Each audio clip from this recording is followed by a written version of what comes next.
大家好，欢迎收看天天养生。央视曝光，一盒牛奶换一条人命，家里的冰箱竟比马桶还脏。前几天，临安妇幼保健计生服务中心接诊了一位28周的准妈妈，她突然出现高热、寒战、肌肉酸痛、腹泻，测体温39.3摄氏度，胎心200次每分钟。医生在急救之后仍然无力回天，这位妈妈最终出现了死胎。经过检验之后，他们在胎盘里发现了李斯特菌。李斯特菌不是人体内特有的，而是因为这位妈妈前几天喝了放在冰箱里的生牛奶，导致病毒进入了体内。她在知道真相之后痛哭不止，怀胎7个月一直小心翼翼，一盒牛奶为什么能要了孩子的命？致命细菌李斯特菌，家中有孕妇、小孩都要注意。让宝宝丧命的细菌是一种食源性致病菌，它最爱祸害孕妇，引发流产。正常人群感染后，轻则引发腹泻、高热，重则就是脑膜炎、败血症等急症。这类病菌通常生活在冰箱里，通过生牛奶、奶制品、生肉等食物进行传播。细菌引发食源性中毒时，家里人也会有轻微的腹泻等症状。然而，这些毛病被误认为是普通的肠胃炎，殊不知，就是这种细菌让年轻的妈妈腹泻不止，在3天后见红，直至流产。前些日子，陕西也有一位爱胎孕妈段女士，在吃了冰箱里的过夜蛋糕之后，导致腹中胎儿被李斯特菌所感染。西安集团医院的医生紧急调动产科、消化内科、新生儿科等8名医生连夜进行会诊。为了妈妈的安全，医生建议输入大量抗生素的治疗，但它会对腹中的胎儿产生巨大的危害。无奈之下，怀孕6个月的妈妈含着眼泪在通知书上签字，放弃了自己的孩子。可恶的致病菌不止祸害孕妇，一般人也可能会因此丧命。不久前，一位山东聊城的49岁的刘女士吃了冰箱里的肉丸子之后，出现了发热、畏寒，直至在家中发生休克。家里人急忙把她送到医院，多方检查之下，才知道是感染了不知名细菌，引发了急性脑膜炎。刘女士常年身体瘦弱，再加上细菌感染，已经在 ICU 治疗了2个星期，花费高达14.8万元，至今还没有脱离危险。致病菌就藏在冰箱，看看专业的检测结果。这些致病菌其实我们家里也有，它最长的生活区就是家里的冰箱。要注意，如果冰箱出现了异味、发臭，就要考虑是不是细菌在作祟。它们产生的气体如三甲胺、硫化氢等，都会加速食物的腐败。市财经曾发起了一项针对冰箱的调查，他们还请专业的医学检测公司对3位不同的住户的冰箱进行了细菌检测。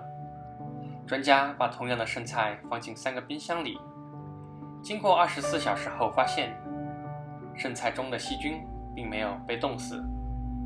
用棉签擦拭了冰箱里的一小块区域，在实验室培养了24个小时后，它们就会疯狂发育。此外，常年不清洁的冰冻室更是细菌的重灾区。冰冻室内的细菌是冷藏室里的2至4倍之多。看了这些，大家就知道了，家里的冰箱不是不脏，而是肉眼看不见。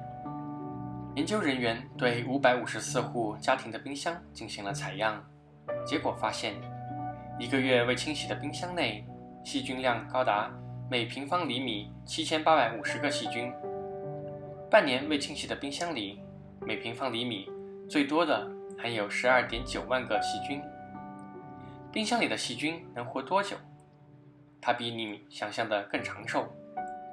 冰箱冻不死细菌，是因为有些细菌对寒冷有耐受性，它们在低温下代谢活动减弱，但并没有死亡。一些湿冷菌反而活得更好。举例来说，不干净的生猪肉是耶尔森菌的温床。感染耶尔森菌的表现是急性肠胃炎、小肠结肠炎。沙门氏菌一般存在于蛋、家禽和肉类产品中，是最常见的一种致病菌。鸡蛋外壳的带菌率非常高，是沙门氏菌的主要生长场所。嗜褐菌主要存在于蔬菜、水果中，是诱发痢疾的主要病菌。而最令人震惊的是我们刚刚提过的李斯特菌，能在冰箱低至-20度的环境里生存长达1年之久。多数食物受到细菌的污染后会发霉、发绿、发黑，而有些食物的变化却不明显。比如鸡蛋被沙门氏菌感染之后，细菌就会藏在蛋黄里。在没有严格处理的情况下，这些鸡蛋被做成8分熟、溏心蛋，都会可能引起食物中毒的急性反应。如何远离致病菌？会扔、会洗是关键。致病菌的侵袭能力非常强，家里人用冰箱时一不小心就会犯病。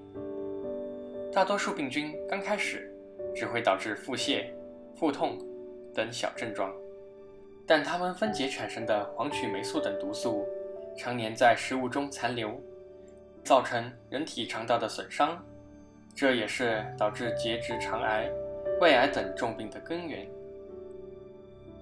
为了避免不知道的毒素积累，我们更要警惕起来。除了大家日常的卫生习惯，我们额外再补充4条建议。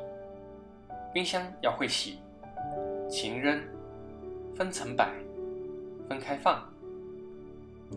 会洗，冰箱冷藏层每周清洁1次，用干净毛巾蘸浓盐水或冰箱专用的清洗剂仔细擦拭2至3次。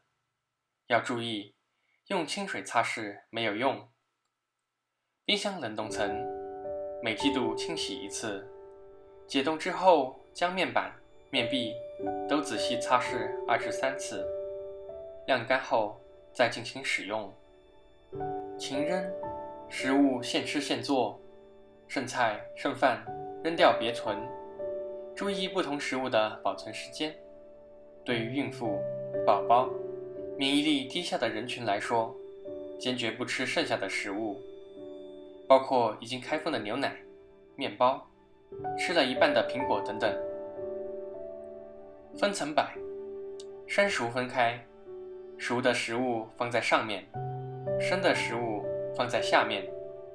越是干净的东西越要往上放，脏的东西往下放。比如馒头放在上面，生肉、生鱼放在下面。分开放，冰箱放食物不能放得满满当当，两者之间最少要留下2至3公分的空隙，才能够保证低温的保鲜。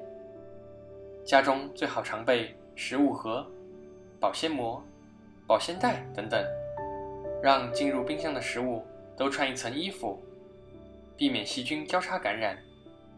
觉得盒子不方便，也可以试试袋子。